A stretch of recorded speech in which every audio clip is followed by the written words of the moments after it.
in times like World War II, if you went out of harbour in a ship, you were basically at war.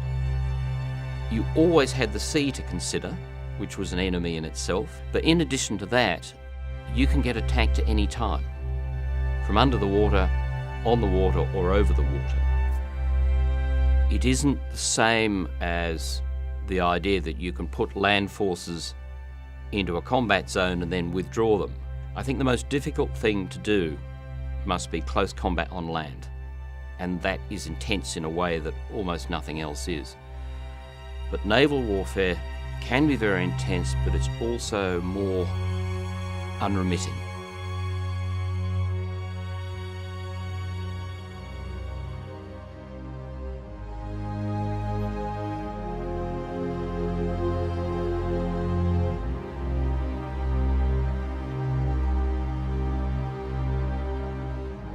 What that force did was it was enforcing the sanctions program on Iraq and the regime of Saddam Hussein.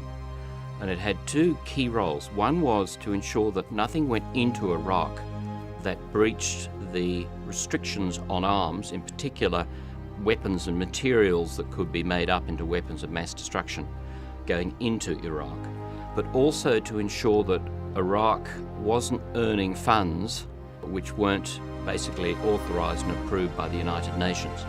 So we had a control function of monitoring everything that was going in, which required extensive boardings of up to 8 to 10 merchant ships a day on busy days. And that meant that if nothing was happening, you were winning.